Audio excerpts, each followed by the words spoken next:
اللہ اللہ اللہ اللہ اللہ اللہ اللہ اللہ۔ مولانا اشرف علی تھانوی رحمۃ اللہ تعالی علیہ نے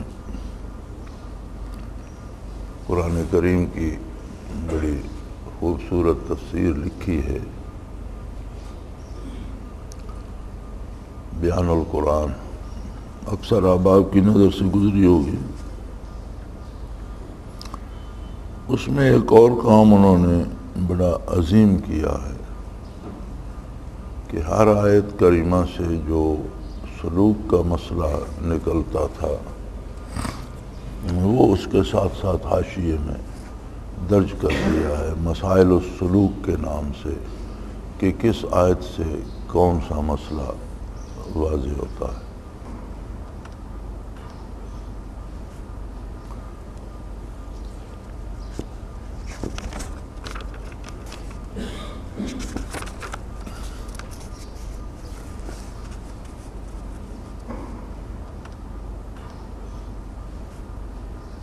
یہ پھر کسی اللہ کے بندے نے ان سب کو جمع کر کے ایک کتاب بنا دی ہے، مسائل السلوک من کلام الملک الملوک۔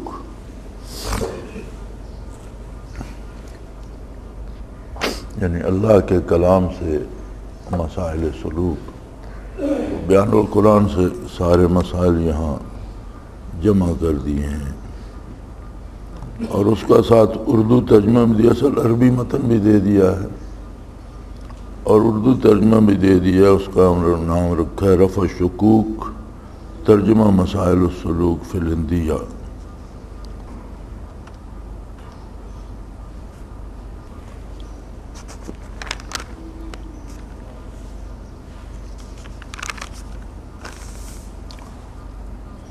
تو یہ پہلے تو دیباچہ ہے، اس میں انہوں نے اس کی اہمیت اور اس کے فضائل اور کس طرح جمع کیا وہ سارا لکھا ہے۔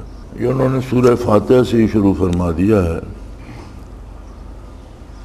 الحمدللہ رب العالمین والصلاة والسلام علی حبیبہ محمد وآلہ وصحبہ اجمعین، اعوذ باللہ من الشیطان الرجیم، بسم اللہ الرحمن الرحیم۔ فرماتے ہیں سالکین کا مقام ایاک نعبد پر تمام ہو جاتا ہے، اس کے بعد ایاک نستعین، آپ ہی سے درخواست کرتے ہیں اعانت کی، تمکین کا طالب ہوتا ہے۔ بیان اس کا یہ ہے کہ مرید کی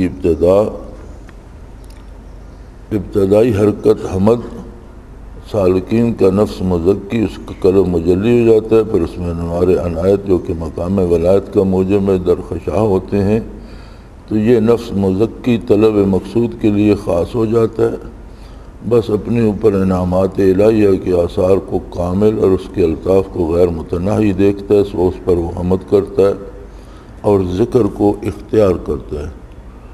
بس اس پردہ ہے عزت کے پیچھے سے اس کے لیے رب العالمین کے معنی کا حجاب مکشوف ہو جاتا ہے، اس وقت وہ ماں سے اللہ کو محل فنا میں اور اپنے کو تربیت بقا دہندہ کا محتاج دیکھتا ہے۔ پس وہ وحشت امراض اور ظلمت سکون الاغیار سے خلاصی حاصل کرنے کی طلب کرتا ہے اور ترقی کرتا ہے، اس پر درگاہ مقدس کے عوام سے رحمان رحیم کے الطاف کے جھونکے چلتے ہیں، پھر وہ سراپا پردہ جمال کے آگے برقع جلال کی چمک کے واسطے مالک حقیقی کی طرف رجوع کرتا ہے، پھر وہ مقام لمن الملک اليوم للہ الواحد القہار، میں اپنا نفس آپ کے سپرد کر دیا اور ہماتن آپ پر متوجہ اس مقام پر پہنچ کر وجہ وصول میں گھس گیا اور مقام عین تک پہنچ گیا۔ جب سے اس نے نسبت عبودیت کو محقق کر لیا تو کہنے لگا ایاک نعبد، اور یہاں مقام سالک کی انتہا ہے۔ کیا سید الخلق و حبیب حق صلی اللہ علیہ وسلم کی طرف نظر نہیں کرتے؟ آپ اس مقام کو کس طرح اس قول سے تعبیر کیا، سبحان الذی اسریٰ بعبدہ لیلا، ایاک نستعین سے تمکین کی درخواست کرتا ہے۔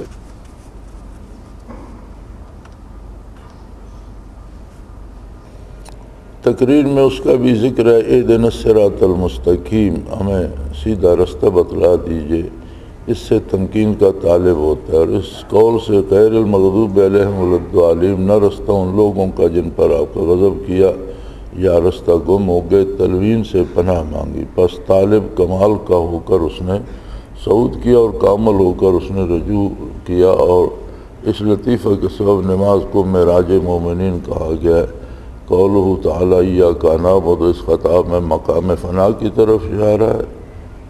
اور قولہ تعالیٰ اہدنا الصراط المستقیم صراط الذین انعمت علیہم غیر المغضوب علیہم ولا الضالین، میں اشارہ اس طرف ہے کہ صراط مستقیم بدو میسر نہیں ہوتا کہ اہل صراط مستقیم کا اتباع کیا جائے، جن کو الذین انعمت علیہ سے تعبیر کیا گیا۔ صرف کتب و اوراق کافی نہیں، نیز اشارہ اس طرح ہے کہ مطلوب صراط مستقیم تشریح ہے، نہ کہ تکوینی، جو صرف منعم علیہم کے ساتھ خاص نہیں بلکہ تمام مخلوق کو عام ہے۔ یہ انہوں نے فرمایا ہے سورہ فاتحہ کا ترجمہ۔ جب سورہ فاتحہ نازل ہوئی تھی تو سیرت میں ملتا ہے کہ شیطان سر میں مٹی ڈالتا تھا اور چلاتا تھا کہ یہ انعام جس امت کو عطا ہوا ہے، جو اس صورت کو روز پڑھے گا اس کا میں کیا بگاڑ سکوں گا، یہ میرے قابو سے نکل گئے۔ اور اس کی تشریح مولانا آزاد نے ایک پوری کتاب لکھی ہے سورہ فاتحہ کی تفسیر میں، اچھی بھلی موٹی کتاب ہے، اس میں صرف سورہ فاتحہ کی تفسیر ہے، بے شمار وسیع تفسیر فرمائی ہے۔ لیکن یہاں انہوں نے اس کا جو جائزہ لیا ہے یہ تصوف و سلوک کے اعتبار سے لیا ہے، اور بڑا خوبصورت جائزہ لیا ہے۔ فرماتے ہیں کہ سب سے پہلے اللہ کی حمد بیان کرتا ہے کہ ساری خوبیاں، سارے کمالات اللہ کے لیے ہیں۔ کہیں گل میں رنگ ہے یا خوشبو ہے، پھل میں ذائقہ ہے یا شیرینی ہے، کسی شجر و حجر میں کوئی کمال ہے، کسی بوٹی یا سبزے میں شفا ہے، کوئی غذا ہے، کوئی دوا ہے، کہیں دودھ کی شیرینی ہے، کہیں نیند کی موج ہے، کہیں صحت کے مزے ہیں، انسانی زندگی ہے، انسان کے بے پناہ کمالات ہیں، علمی، عقلی، لیکن حقیقتاً سارے مظاہر ہیں اس کی قدرت کے، سارے کمال اس کے ہیں۔ مخلوق میں جس میں بھی کوئی کمال ہے وہ اس کا ذاتی نہیں ہے، اس کا دیا ہوا ہے۔ یہ اس ایک لفظ میں آ جاتا ہے الحمدللہ رب العالمین۔ عالمین میں اللہ کے سوا ساری کائنات، ہر شے آ جاتی ہے، زمین، آسمان، عرش، عالم خلق، سارا ہی آ جاتا ہے عالمین میں۔ تو سب کا رب وہ ہے، سب کے پاس جو کچھ ہے وہ اس کا دیا ہوا ہے۔ تو بندہ جب سورہ فاتحہ پڑھتا ہے اور اللہ کے بارگاہ میں کھڑا ہو کر باوضو قبلہ رو ہو کر فرائض میں شروع کرتا ہے تو سب سے پہلے کہتا ہے یہ بات طے ہے کہ جو کچھ بھی ہے، جو مجھے نظر آتا ہے یا جو میرے علم میں ہے یا جو مجھے نظر نہیں آتا یا جو میرے علم میں نہیں مگر ہے، جو موجود ہے سب اس کا ہے۔ الحمدللہ رب العالمین، الف لام لگا کر اسے معرفہ یعنی الحمد جسے تعریف کہا جا سکتا ہے، جسے خوبی اور کمال کہا جا سکتا ہے، وہ سارے کا سارا اللہ کا ہے۔ پھر فرماتے ہیں جب وہ یہ اقرار کرتا ہے اور اس پہ یقین رکھتا ہے اور اس پر قائم ہو جاتا ہے تو رحمان و رحیم کی رحمت کے جھونکے اس پر چلتے ہیں، الرحمن الرحیم۔ یہ باد بہاری کی طرح رحمت الہی اس کے قلب پہ وارد ہوتی ہے اور وہ پکار اٹھتا ہے مالک یوم الدین، لمن الملک اليوم للہ الواحد القہار۔ قیامت کو پکارا جائے گا کہ حکومت کس کی ہے آج؟ بڑے بڑے لوگوں نے بادشاہی کے دعوے کیے، حکومت کے کیے، خدائی دعوے کیے، معبود ہونے کا دعویٰ کیا۔ آج بتاؤ کون ہے بادشاہ؟ کوئی نہیں بولے گا، خود قدرت کی طرف سے یہ آواز آئے گی للہ الواحد القہار، صرف اللہ کی جو سب پر غالب ہے، سب اس کے قبضہ قدرت میں ہے، صرف وہ بادشاہ ہے۔ یہ کیفیت سالک کے دل پہ وارد ہوتی ہے۔ اس وقت اقرار کرتا ہے ایاک نعبد، ہم صرف اور صرف تیری ہی عبادت کرتے ہیں۔ اب بڑے مزے کی بات ہے یہاں، کیونکہ یہ تو اجمالاً لکھا گیا ہے، بات بڑے مزے کی ہے یہاں کہ جب حمد کر رہا تھا اللہ کریم کی تنہا تھا، اپنی طرف سے کہہ رہا تھا کہ میں اس بات کا اقرار کرتا ہوں کہ سب خوبیاں، سب کمالات اللہ کے۔ الرحمن الرحیم اس میں بھی اکیلا تھا، واحد متکلم ہے، اپنی طرف سے بات کر رہا ہے۔ مالک یوم الدین، وہی مالک ہے آخرت کا، یوم دین کا، حشر کا، حساب کتاب کا۔ اب یہاں اچانک بدلتا ہے، ترقی کرتا آیا نا، اللہ کی حمد بیان کی، پھر اگلی منزل میں داخل ہوا، رحمت کی باد بہاری چلی، پھر اس سے اگلی منزل میں داخل ہوا اور اس پہ واضح ہوا کہ بادشاہت صرف اللہ کی ہے، باقی سب دکھاوے۔ سروری زیبا فقط اس ذات بے ہمتا کو ہے، حکمراں ہے ایک وہی، باقی بتان آزری۔ وقت کے ساتھ ہر چیز بدل رہی ہے، آ رہی ہے، جا رہی ہے، حکومت صرف اس کو زیبا ہے، حاکم وہی ہے۔ اب جب یہاں پہنچا تو پھر یہاں خود کو اکیلا نہیں پاتا،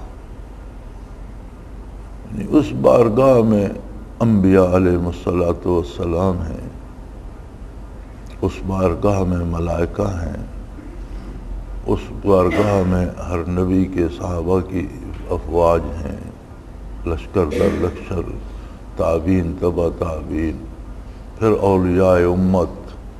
تو وہاں تو ایک ہجوم ہوتا ہے، جب اس بارگاہ میں پہنچتا ہے تو اسے ادراک ہوتا ہے کہ میں اکیلا تو نہیں، یہاں تو بے پناہ۔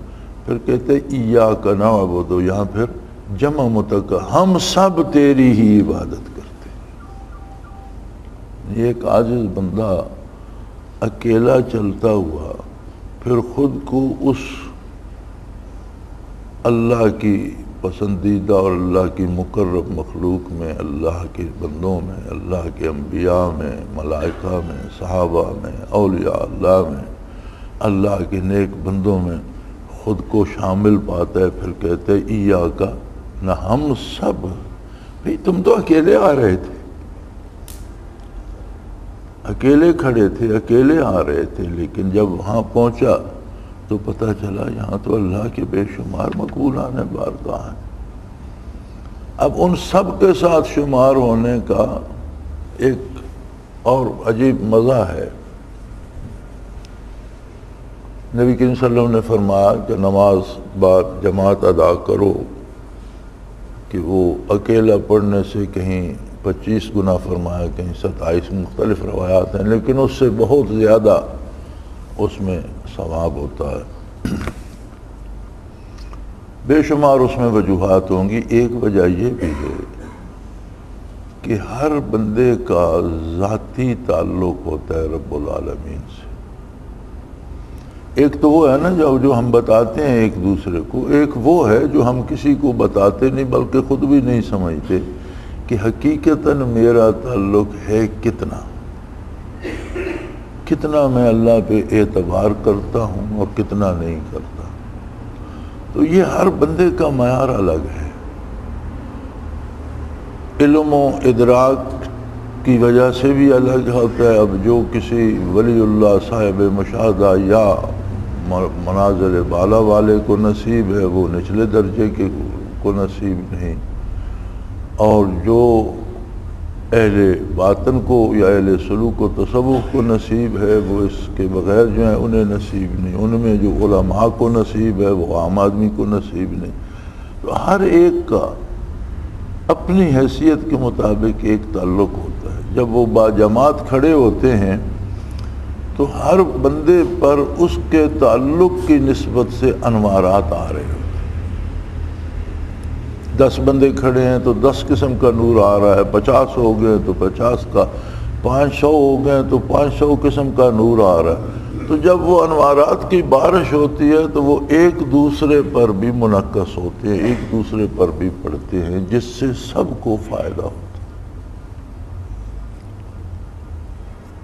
تو باجماعت صلاۃ ادا کرنے کا ایک یہ فائدہ بھی ہے کہ جتنی قسم کے انوارات ساتھ میں، اور یہی اجتماعی ذکر میں بھی ہوتا ہے۔ اکیلے ذکر کر رہا ہے تو جو اس کی اپنی کیفیت اور جس طرح کی اس کی اپنی نسبت ہے اس طرح کے انوارات ہیں۔ 10 بندے ذکر کریں تو 10 قسم کے ہیں، 500 کر رہے ہیں تو 500، تو پھر وہ سارے ایک دوسرے پر منعکس ہو کر سب کے قلوب کو پالش کرنے کا اور چمکانے کا سبب بنتے ہیں۔ تو وہاں وہ کہہ اٹھتا ہے ایاک نعبد، ہم سب تیری ہی عبادت کرتے ہیں۔ اور مکلف مخلوق کے پیدا کرنے کا جو علت غائی جسے کہتے ہیں، اصل سبب جو ہے وہ عبادت ہی ہے، اور سلوک کا آخری دائرہ جو ہے وہ دائرہ عبودیت ہے۔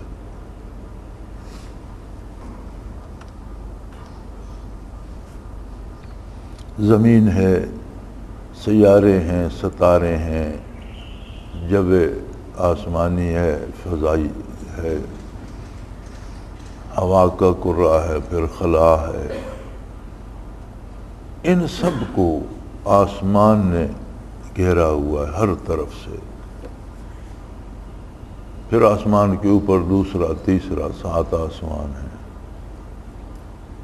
آسمانوں سے اوپر عرش عظیم شروع ہو جاتا ہے، سدرۃ المنتہا سے آگے۔ عرش کے بھی 9 حصے ہیں اور وہ سارے اسی طرح محیط ہیں۔ جہاں عرشوں کی حد ختم ہوتی ہے عالم خلق ختم ہو جاتا ہے، آگے عالم امر ہے۔ عالم امر میں بھی اسی طرح کیفیات کے دوائر ہیں، ہر دائرہ اپنے سے نیچے کو اسی طرح محیط ہے۔ عرش کی وسعت کے بارے حدیث شریف میں ملتا ہے کہ دنیا و ما فیہا کی حیثیت عرش عظیم کے سامنے ایسے ہے جیسے کسی بڑے صحرا میں کوئی ایک مندری پڑی ہو۔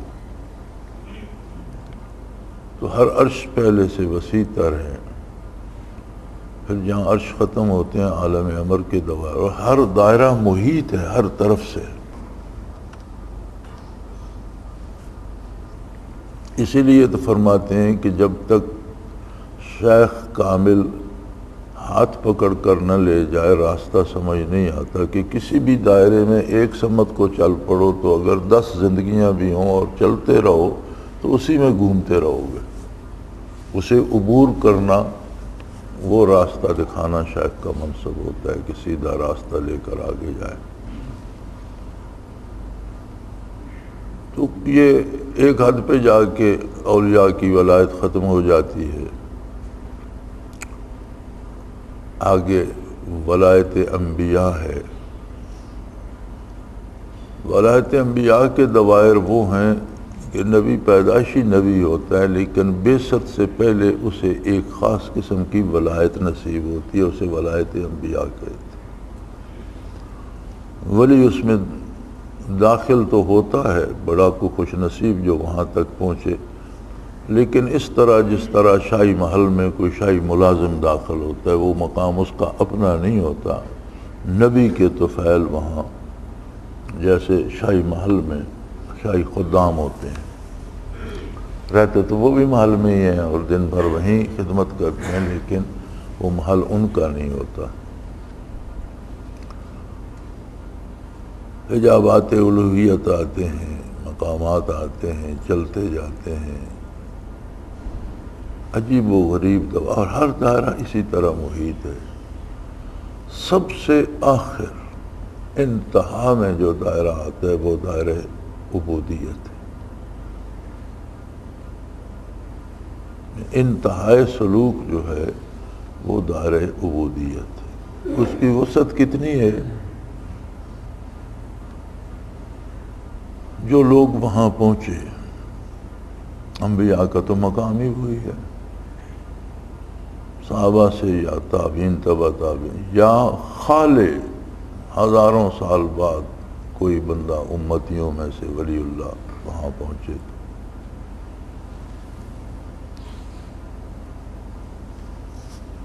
تو اس میں بھی اس کا سفر جاری رہتا ہے. زندگی میں، برزخ میں، جنت میں، اور ابد الآباد چلتا رہے گا. وہ دائرہ ختم نہیں ہو. یعنی ہر کوئی اپنی حیثیت کے مطابق اس میں ہے، اپنی حیثیت کے مطابق جتنا اللہ چاہے گا اسے آگے، لیکن اس کی انتہا نہیں ہے. اور یہ مقصود ہے. تو حضرت فرماتے ہیں کہ یہ تو اللہ نے سورہ فاتحہ میں سورہ فاتحہ میں رکھ دیا ہے کہ جب کہتا ہے ایاک نعبد، تو حقیقتاً تو وہ دائرہ عبودیت کی بات کر رہا ہے. اب یہاں تک جو تھا سفر، یہ اسے کہتے ہیں اصطلاح تصوف میں تلوین. یعنی تلوین ہوتی ہے لون سے، لون کہتے ہیں رنگ کو، مختلف رنگ، یعنی مختلف کیفیات بدلتی نہیں.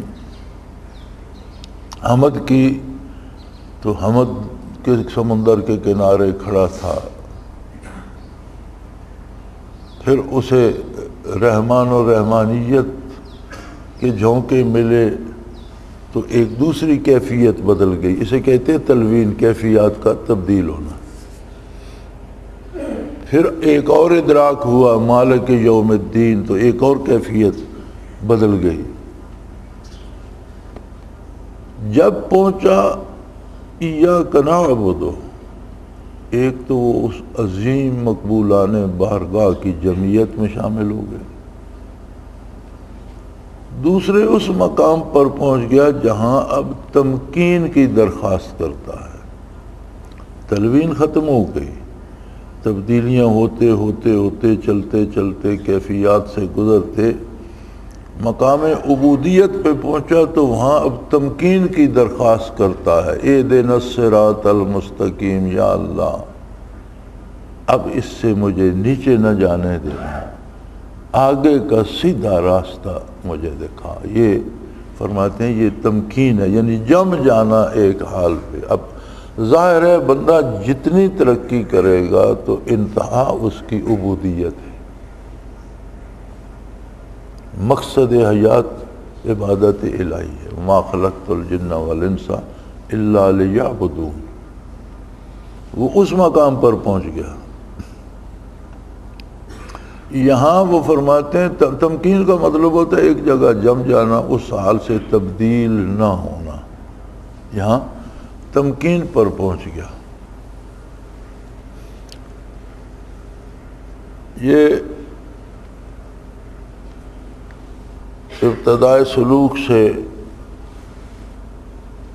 تمکین تک پہنچنے میں جو وقت لگتا ہے، اس میں ظاہراً بھی حالات بندے کے مختلف ہوتے ہیں، بدلتے رہتے ہیں۔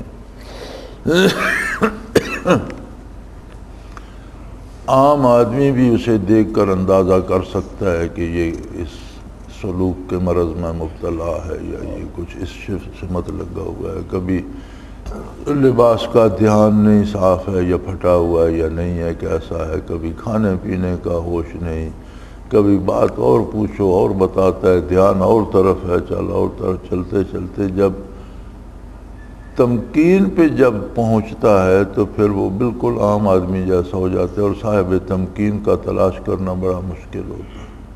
فرماتے ہیں چوں بمنزل می رسد اسوار پیادہ می شود، یعنی جب اپنی منزل پر پہنچتا ہے تو سوار بھی پیدل ہو جاتا ہے، پھر وہ سواری سے اتر آتا ہے۔ تو آپ سوار کو تو تلاش کر سکتے ہیں کہ یہ شخص سواری پہ جا رہا ہے، کہیں جا رہا ہے، لیکن جب اپنی منزل پہ پہنچ جاتا ہے تو سواری سے اتر آتا ہے، پھر وہ بھی پیدل ہو جاتا ہے، جیسے دوسرے لوگ ہیں ویسے ہی بھی ہوتا ہے، اسے تلاش کرنا مشکل ہو جاتا ہے۔ لیکن یہاں ضرورت اس بات کی ہے کہ اس تمکین کو قائم رکھے۔ کیسے رکھے وہ خود تو نہیں رکھ سکتا۔ اور یہ بڑے مزے کی بات یہ ہے کہ یہ جتنے مقامات سلوک ہیں یہ ان دوائر میں ہیں اور محیط ہیں۔ مثلاً آپ مراقبہ احدیت کرتے ہیں، یہاں سے کرتے ہیں تو سیدھے اوپر جاتے ہیں۔ اب آپ امریکہ میں ہیں، وہ ہماری دوسری طرف ہے، جہاں 12 گھنٹے کا فرق ہے ہمارا اور امریکہ کا، وہاں بالکل وہ ہمارے اپوزٹ بیٹھ۔ تو اب اگر وہاں سے مراقبہ احدیت اسی ایک جگہ ہے تو پھر تو بندے کو زمین کو چیر کر اس سے نکل کر ادھر سے احدیت پہ جانا چاہیے، لیکن وہاں والا وہاں مراقبہ کرتا ہے تو وہ وہاں سے سیدھا ہو۔ اس کا مطلب ہے جس طرح آسمان محیط ہے، عرش محیط ہے، اسی طرح یہ مقامات بھی محیط ہے، ہر طرف جہاں سے جاؤ آگے احدیت۔ دنیا کے کسی گوشے سے، کسی سمت سے، کہیں سے جاؤ تو آپ کو سیدھا ہی جانا ہے، اوپر جائیں گے سامنے احدیت۔ یعنی کسی ایک جگہ یہ ایک مکان نہیں ہے، محیط ہے عالم کو، جدھر سے جاؤ آگے وہ، جہاں سے جاؤ یہاں احدیت، یہاں کی معیت یورپ میں جا کر کی تو وہاں کوئی یہ ٹیڑھا میڑھا ہو کے نہیں آنا پڑے گا کہ یہاں آؤ پھر یہاں سے جاؤ، نہیں، وہاں سے آپ اوپر جائیں گے آگے معیت۔ اس کا مطلب ہے محیط ہے عالم کو ہر طرف۔ اسی طرح سارے دوائر، سارے مقامات محیط ہیں۔ تو جب دائرہ عبودیت میں داخل ہوتا ہے تو اس سے آگے تو بندے کی تو جگہ نہیں ہے، بندے کا آخری مقام عبودیت ہے۔ پھر وہاں تمکین کی یعنی جم کر رہنے کی درخواست کرتے ہیں، اور وہ کیا ہے؟ اہدنا الصراط المستقیم، اللہ مجھے سیدھا راستہ دکھا۔ یعنی اب یہاں سے مجھے لغزشوں سے، دائیں بائیں گرنے سے، پیچھے ہٹنے سے میری حفاظت فرما۔ اور وہ کیا ہے؟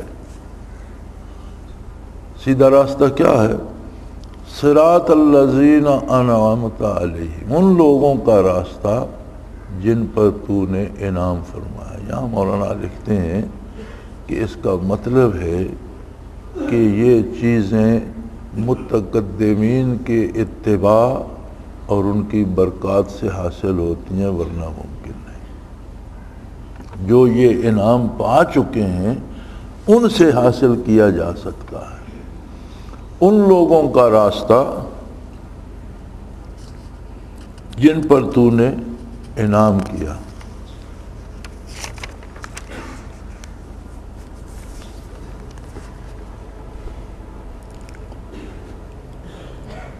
فرماتے ہیں کسی تمکین کا طالب ہوا اور اس قول سے غیر المغضوب علیہم ولا الضالین سے پناہ چاہیے، ان لوگوں سے جو راستہ گم کر چکے تھے یا جن پر اللہ کا غضب ہوا تھا، کیونکہ انسان دم واپسی تک مکلف ہے، وَاعْبُدْ رَبَّكَ حَتَّىٰ يَأْتِيَكَ الْيَقِينُ، آخری سانس آنے تک اور آخرت سامنے آنے تک مکلف ہے۔ تو ابتلا میں تو ہے، سستی تو نہیں کر سکتا، چوکیداری کرنی پڑے گی، پہرا دینا پڑے گا۔ جب تک زندہ ہے، سانس چل رہی ہے، یا غافل ہے یا ذاکر ہے، زبان چل رہی ہے یا نیکی کر رہا ہے یا غلط بیانی کر رہا ہے، ہاتھ پاؤں چل رہے ہیں یا نیک عمل کر رہا ہے یا خطا کر رہا ہے، تو مکلف ہے۔ تو وہ وہاں درخواست کرتا ہے تمکین کی، یعنی جم کر رہنے کی، کہ اللہ اب مجھے یہاں جم کر رہنے کی توفیق عطا فرما۔ اور لوگ وہاں آ کر بھی بھٹک گئے، اسلام قبول کر کے بھی مرتد ہو گئے، منازل کرنے کے بعد بھی گمراہ ہو گئے۔ پھر درخواست کرتا ہے مجھے ایسے لوگوں سے بچا، اس حال سے مجھے بچا، اور ان لوگوں کے ساتھ رکھ جن پر تو نے انعام کیا تھا۔ صراط الذین انعمت علیہم میں اشارہ اس طرف ہے کہ صراط مستقیم بدوں اس کے میسر نہیں ہوتا کہ اہل صراط مستقیم کا اتباع کیا جائے۔ یعنی یہ سورہ فاتحہ میں اپنی جگہ سے چل کے مقام حمد میں آیا، پھر اسے مقام رحمت نصیب ہوا، پھر اس نے عظمت الہی کو پایا کہ حاکم وہی ہے، پھر وہ مقام عبودیت میں داخل ہوا۔ اب وہ چاہتا ہے کہ اللہ یہاں مجھے قائم رکھ۔ اب یہاں تک آنے اور یہاں قائم رہنے کا سبب یہ ہے کہ جو اللہ کے نیک بندے اس کے حامل ہیں ان کا اتباع کرے، ان سے استفادہ کرے، ان کے نقش قدم پر چلے، اور اسی بات کی درخواست کر رہا ہے۔ مقام عبودیت میں تو پہنچ گیا، تو پھر کون سا سیدھا راستہ چاہتا ہے؟ راستہ تو سیدھا تھا کہ وہاں تک آ گیا۔ وہاں صرف آنا ہی مقصد حیات نہیں، آنا مقصد کا ایک حصہ ہے، لیکن وہاں عمر بسر کرنا اور اسے سلامت ساتھ لے کر میدان حشر میں جانا اصل مقصد ہے۔ اب چونکہ دار عمل میں ہے، عمل تو باقی ہے، تو کوئی ایسا عمل نہ کر گزروں جس سے وہ سب ضائع ہو جائے۔ تو پھر بڑی علادہ واضح کر کے درخواست کرتے ہیں کہ ان لوگوں جیسا عمل مجھ سے نہ کرانا، مجھے بچانا اس سے جن پر تیرا غضب ہوا یا جو راستہ بھول گئے، گمراہ ہو گئے۔ ان لوگوں جیسا عمل کرنے کی توفیق عطا کر جن پر تیرا انعام ہوا، تاکہ یہ تمکین مجھے میسر رہے۔ تو فرماتے ہیں کہ اس کے بغیر چارہ نہیں ہے کہ اللہ کے محبوب و مقبول بندوں کا اتباع کیا جائے، ان سے استفادہ کیا جائے۔ اور فرماتے ہیں یہ صراط مستقیم کا جو مطلب ہے، اس طرف اشارہ ہے کہ صراط مستقیم سے مراد تشریعی ہے، نہ کہ تکوینی۔ تکوینی امور تو وہ ہوتے ہیں نا جو من جانب اللہ صادر ہوتے رہتے ہیں، جو فطرت میں ہوتے ہیں مخلوق کی۔ تشریعی وہ ہوتے ہیں جو اللہ و اللہ کے رسول کا حکم سمجھ کر ہم اپنی پسند سے اختیار کرتے ہیں۔ ہمارے سامنے دو موقع ہیں، ایک حرام مال لینے کا ہے، کوئی رشوت دے رہا، ایک ہے کہ ہم یہ نہ لیں۔ اب تشریعی راستہ سیدھا یہ ہے کہ ہم وہ نہ لیں، چھوڑ دیں۔ یہ تشریع ہے کہ حرام کو چھوڑ دیا، حلال کی طرف گیا۔ ایک تکوینی ہے کہ نیند غالب آئی، سو گئے، بھوک لگی، کچھ نہ کچھ کھانا ہے۔ یہ تکوینی امور ہیں جو ہمارے بس میں نہیں ہیں، جو اللہ کی طرف سے صادر ہوتے ہیں۔ تو فرماتے ہیں یہ تکوینی نہیں ہے کہ وہاں جا کر وہ پھر عبادات بھی چھوڑ دے، حلال حرام بھی چھوڑ دے، اور وہ یہ بھی کہتے ہیں، بعض لوگ کہتے ہیں جی کہ ہمارے حضرت پر سنتیں معاف ہو گئی، ہمارے حضرت پر نمازیں ہی معاف ہو گئیں۔ اور ایک ہیں، میرے بھی ایک دوست ہیں، وہ بھی اپنے آپ کو بڑا ولی اللہ سمجھتے ہیں، وہ نماز روزہ نہیں کرتے تو کہتے ہیں مجھے معاف کر دیا، میں نے جس مقام پر پہنچنا تھا پہنچی ہوں، اب وہاں نماز روزے کی ضرورت نہیں۔ تو میں انصا کرتا ہوں اس پر کہ یہ پتہ چل جائے گا، جب آنکھ بند ہوگی نا آنکھ کھل جائے گی تو میں سمجھ آ جائے گی کہ تم کہاں پہنچے ہو۔ جس بندے کو عبادت کی ضرورت نہیں رہتی وہ جہنم میں پہنچا ہوا ہوتا ہے،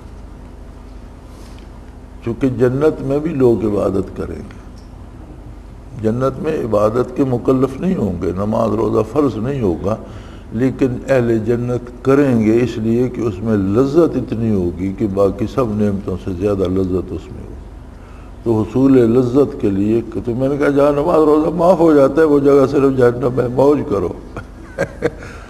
وہ کہتے ہیں تم سخت کرتے ہو، تم سخت مزاج آدمی ہو۔ میں نے کہا نہیں، میں سخت مزاج تو خیر پتہ نہیں اللہ جانے کیا ہوگا، لیکن بات سچی کر رہا ہوں۔ تو وہاں یہ ضرورت پیش آتی ہے کہ انہی لوگوں کے دامن سے وابستہ رہے جو مبارک دامن اسے یہاں تک لے کر آئے۔ اب ظاہر ہے کہ یہ ساری نعمت بندہ از خود تو نہیں جانتا، یہ تو اللہ کی عطا ہے، اور اس نے عطا کی بطفیل محمد الرسول اللہ صلی اللہ علیہ وسلم، ہم تک نبی کریم صلی اللہ علیہ وسلم کے واسطہ سے پہنچی۔ علماء ظواہر نے اللہ ان کے درجات بلند رکھے، اس کے الفاظ ہم تک پوری دیانت، پوری امانت سے ہم تک منتقل کر دی۔ لیکن یہ جو باتیں حضرت نے کی ہیں اور جو باتیں میں کر رہا ہوں یہ کیفیات سے متعلق ہیں، اور کیفیات صحابہ سے تابعین، تابعین سے تبع تابعین، اور اس سے آگے جن لوگوں نے سنبھالی انہیں صوفی کہتے ہیں۔ صوفیاء کا گروہ ہے، یہ طبقہ صوفیاء کا ہے جس نے ان الفاظ کے ساتھ ان کی کیفیات بھی ہم تک پہنچائی۔ آپ کسی صوفی کے دامن سے وابستہ نہ ہو، ساری عمر آپ سورہ فاتحہ پڑھتے ہیں، آپ پر یہ معنی بھی منکشف نہیں ہوتے کہ اس کا معنی کیا ہے۔ یہ تو ہر بندہ، ہر مسلمان پڑھتا ہے، بظاہر تو ہر مسلمان ہر نماز کم از کم نماز کی تو ہر رکعت میں پڑھتا ہے۔ اب جتنے نمازی ہیں پڑھتے ہیں تو ان پر اس کی کیا کیفیت وارد ہوتی ہے؟ کچھ بھی نہیں۔ لیکن جب یہ اللہ اللہ نصیب ہو، کسی صاحب سر سے ملاقات ہو، کوئی صاحب حال رہبر بنے، کیفیات نصیب ہو، تو یہ ساری باتیں جو میں نے عرض کی یہ اس مفہوم کو ادا نہیں کرتی جو اس وقت محسوس ہو۔ کیفیت ہوتی ہے، وہ صرف محسوس کی جا سکتی ہے، ہاں نشاندہی کرتی ہیں کہ یہ ہونا چاہیے، یہ ہونا چاہیے، یہ ہونا چاہیے۔ تو فرمایا وہاں پھر تمکین کی درخواست کرتا ہے کہ اے اللہ اب مجھے یہاں سے ادھر ادھر ہونے سے بچا، مجھے سیدھے راستے پہ رکھ، میں دار عمل میں ہوں، جتنا عرصہ ہوں مجھے عمل کرنا ہے، اور مجھے ان لوگوں کا اتباع نصیب فرما جن پر تو نے انعام کیا، اور ان لوگوں کی پیروی یا ان کے پیچھے جانے سے بچا جن پر تیرا غضب ہوا یا جو گمراہ ہو گئے، ان سے بچا۔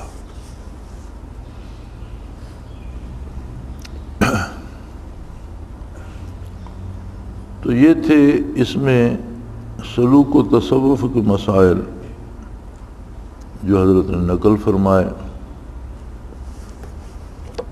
آمنا اس کو شے ہوندی تو تیرک سنا چلو سویرے ڈوب لکھنا۔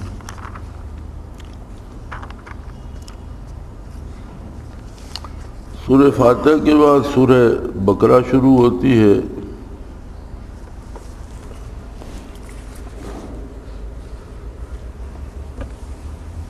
آج میری کوئی طبیعت بھی ٹھیک نہیں، چلو ایک آدھ دو مسئلے دیکھ ہی لیتے ہیں۔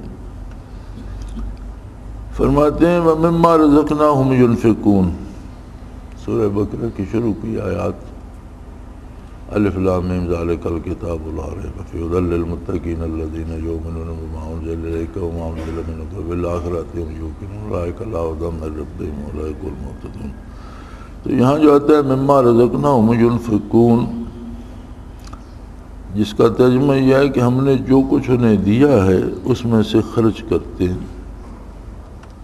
فرماتے ہیں اس میں سلوک کا مسئلہ یہ ہے کہ یہ صرف مال دنیا یا علم ہی نہیں، بلکہ جو انوار معرفت ہم نے انہیں دیے ہیں ان کا طالبین پر اضافہ کرتے ہیں، جو بھی کوئی طالب ان کے پاس آئے اسے ان میں سے عطا کرتے ہیں، ان کو توجہ دیتے ہیں، ان پر القاء کرتے ہیں اور ان کی تربیت مما رزقنا ہم ینفقون، جو کچھ ہم نے انہیں دیا۔ اب اس میں عہدہ بھی ہے، عہدہ دیا ہے تو انصاف کرتے ہیں، حکومت دی ہے تو انصاف کرتے ہیں، اس میں دولت دنیا بھی ہے، مال دیا ہے تو انفاق ہوتا ہے اللہ کے حکم کے مطابق خرچ کرنا، ضرورت مندوں کو بھی دینا اور جائز جگہ پر خرچ کرنا، ناجائز جگہ پر خرچ کرنا اسراف ہوتا ہے۔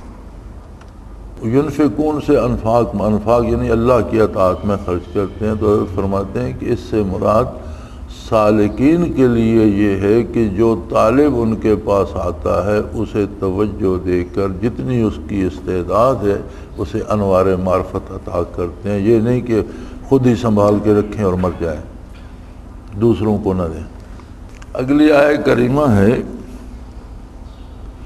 والذین یؤمنون بما انزل الیک وما انزل من قبلک، ترجمہ یہ ہے کہ وہ لوگ یقین رکھتے ہیں اس کتاب پر جو آپ کی طرف نازل کی اور ان کتابوں پر جو آپ سے پہلے نازل کی گئی، یعنی ساری کتابوں کو، سارے انبیاء کو مانتے ہیں، ایمان سب کے ساتھ ہے لیکن پیروی اور اتباع محمد رسول اللہ کا ہوگا۔ یہاں فرماتے ہیں یہاں سے یہ سمجھ آتی ہے کہ تمام بزرگان دین کا احترام کرے لیکن اپنے شیخ کی اتباع اپنے شیخ کا کرے، جس طرح تمام نبیوں پر ایمان رکھنے کا حکم ہے، تمام کتابوں کو سچا سمجھتے ہیں لیکن عمل قرآن پر ہوگا، اتباع محمد رسول اللہ کا ہوگا۔ حضرت فرماتے ہیں کہ یہ بھی ثابت ہوتا ہے کہ تمام انبیاء کا احترام کرے، تمام اولیاء کا احترام کرے، تمام نیک لوگوں کا احترام کرے لیکن اتباع اپنے شیخ کا ہوگا تب فائدہ ہو۔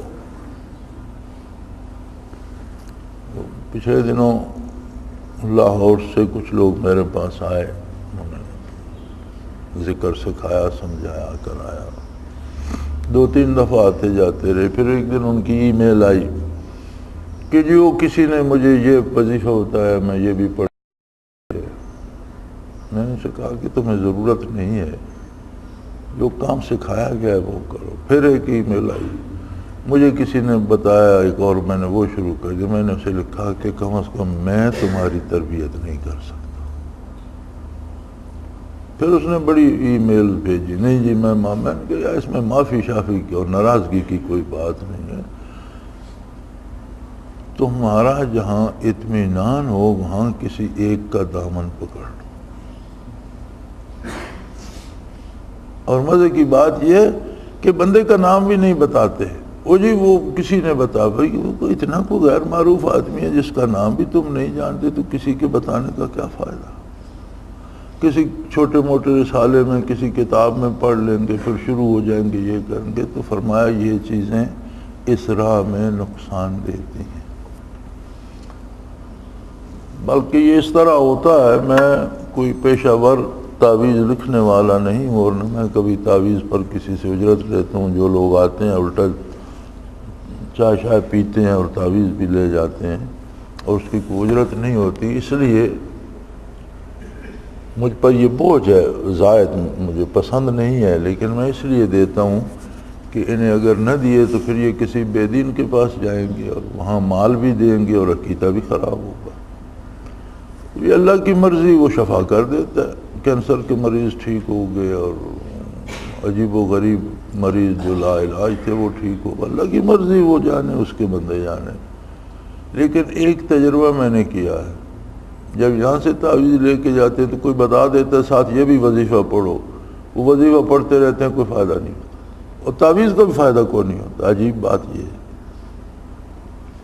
یہاں سے لے کے جائیں گے کسی اور سے بھی لے کے گلے میں باندھ لیں گے، اللہ کی شان ہے، اس تعویذ کا بھی فائدہ نہیں ہوتا۔ یعنی یہ قانون ہے کہ آپ ہر اچھے آدمی کی عزت کریں، خصوصاً جو علماء ربانیین ہیں سب کا احترام کریں، لیکن اتباع اپنے شیخ کا ہوگا۔ اور اس آیت کے تحت الذین یؤمنون بما انزل الیک وما انزل من قبلک، جو آپ سے پہلے کتابیں آئیں انبیاء آئے ان پر بھی ایمان رکھتے ہیں، جو کتاب آپ کو عطا ہوئی اس پر، لیکن اتباع محمد رسول اللہ کو ہوگا، عمل اس کتاب پر۔ یخادعون اللہ والذین آمنوا، ترجمہ ہے چال بازی یا دھوکہ کرتے ہیں اللہ سے اور ان لوگوں سے جو ایمان لا چکے ہیں۔ یہاں فرماتے سلوک کا مسئلہ یہ ہے کہ اہل اللہ کے ساتھ عداوت و مخادت کرنا ایسا ہی ہے جیسے حق تعالیٰ کے ساتھ کی جائے۔ اہل اللہ کی دشمنی یا ان کی توہین کرنا ایسی ہے جیسے کہ اللہ کے ساتھ معاملہ کر رہا ہے، چونکہ یہاں اللہ نے فرمایا میرے نیک بندوں سے جو دھوکہ کرتے ہیں تو پہلے اپنا نام نامی فرمایا یخادعون اللہ، وہ میرے ساتھ دھوکہ کرتے ہیں جو میرے نیک بندوں کے ساتھ دھوکہ کرتے ہیں۔ تو ذات باری نے اپنی ذات کی بات پہلے کی کہ وہ دھوکہ میرے بندوں سے نہیں کرتے، دراصل وہ میرے ساتھ کر رہے ہیں۔ تو حضرت فرماتے ہیں کہ اس سے ثابت ہوتا ہے کہ اہل اللہ کی دشمنی یا انہیں بھلا برا کہنا ایسا ہی ہے جیسے کوئی ذات باری سے مقابلہ جوڑ رہا ہو۔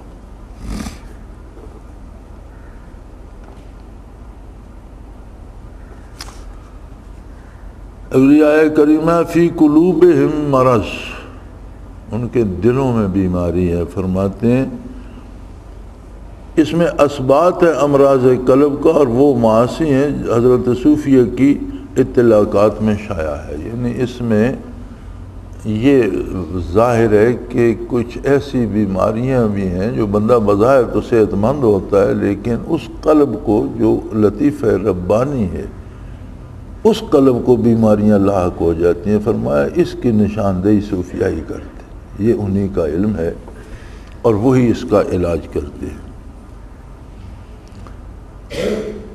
اگلا ہے واللہ محیط بالکافرین،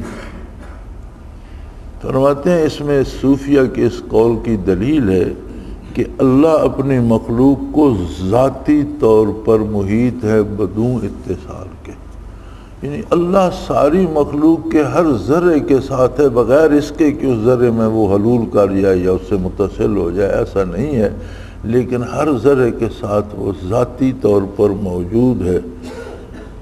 اور علم ظاہر والے کہتے نہیں اللہ اپنے علم سے موجود ہے، ذاتی طور پر نہیں۔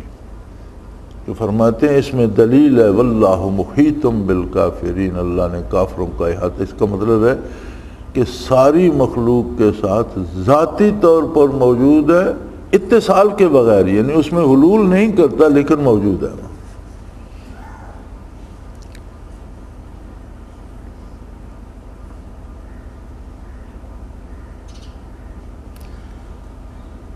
قولہ تعالی کلما عدا لہم شوفی واذا عدلا ما علیہم قاموا، ترجمہ ہے کہ جب بجلی کی چمک ہوتی ہے تو اس میں 2 قدم چل لیتے ہیں اور جب تاریکی چھا جاتی ہے پھر کھڑے ہو جاتے ہیں۔ تو فرماتے ہیں یہ اس شخص کا حال ہے جو بسط میں طاعت بجا لاتا ہے، قبض میں چھوڑ بیٹھتا ہے۔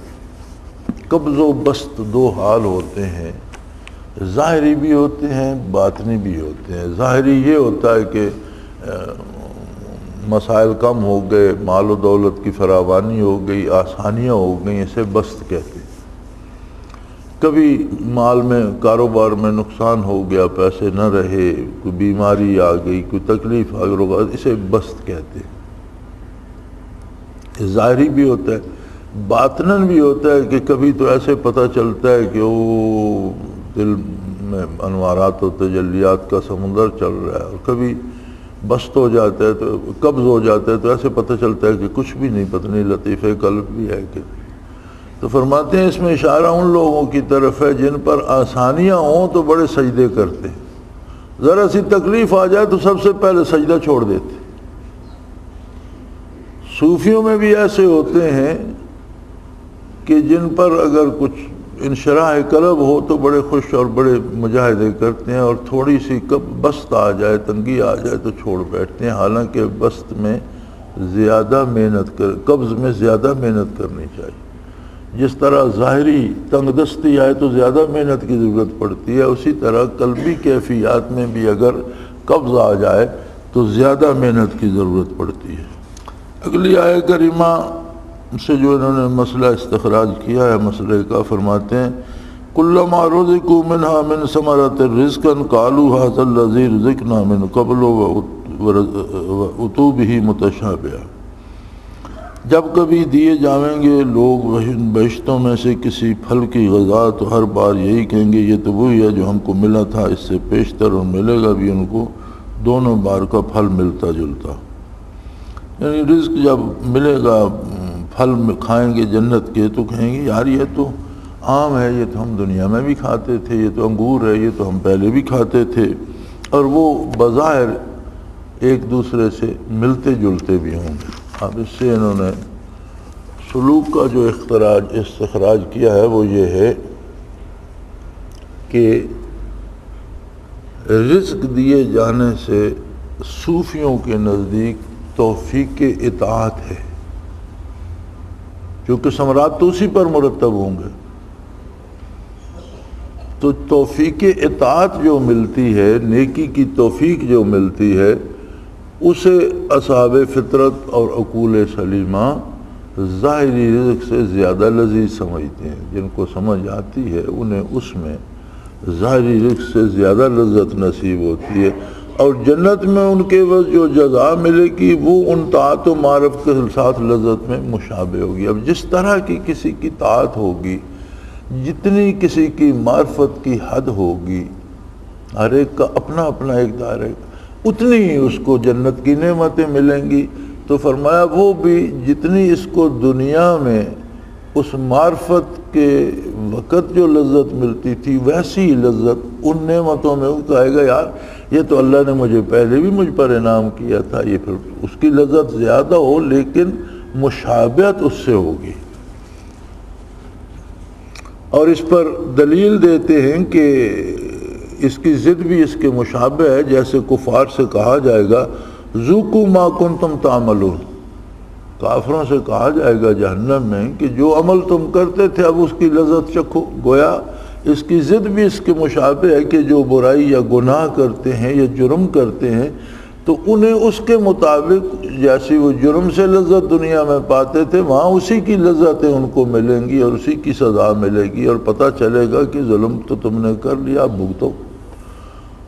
تو فرمایا عمل کی جزا یا سزا متشابہ عمل کے ہوگی، تو فرمایا طاعت کا جو انعام ہوگا وہ ان کے مشابہ ہوگا۔ اب انشاءاللہ اللہ نے توفیق دی تو کل دیکھیں گے۔ سبحان اللہ و بحمدہ سبحان اللہ العظیم۔ الحمدللہ رب العالمین والصلاة والسلام اللہم ربنا لا تقتلنا بغضبک ولا تہلکنا بعذابک واعف عنا قبل ذلک۔ اللہم ربنا لا تسلط علینا من لا یرحمنا، انت ولینا فی سفرنا وحضرنا فی مالنا وآلنا۔ اللہم ربنا سلنا امورنا کلها فی دیننا و دنیانا، رب یسر ولا تعسر وتمم بالخیر۔ اللہم ربنا علیک توکلنا و الیک انبنا و الیک المصیر، انت ولینا فی سفرنا وحضرنا فی مالنا واہلنا، انت ولینا فی الدنیا والآخرہ، توفنا مسلمین والحقنا بالصالحین، وصلی اللہ تعالی علی حبیبہ محمد برحمتک۔ اللہ اللہ اللہ اللہ اللہ اللہ اللہ اللہ۔ حضرت امیر محمد اکرم آبان مد ظلہ العالی دارالعرفان منارہ ضلع چکوال میں سالہ سال سے قرآن و حدیث کے اوپر خطابات کر رہے ہیں اور سلسلہ نقشبندیہ اویسیہ کے مطابق لوگوں کو ذکر الہی کی تربیت دے رہے ہیں۔ وہ قرآن پاک کی تفسیر ترتیب وار بیان کر رہے ہیں۔ تفسیر قرآن کو وہ موجودہ ملکی اور بین الاقوامی حالات کے مطابق کرتے ہیں۔ موٹر وے سے کلر کہار کے انٹرچینج سے نکلتے ہوئے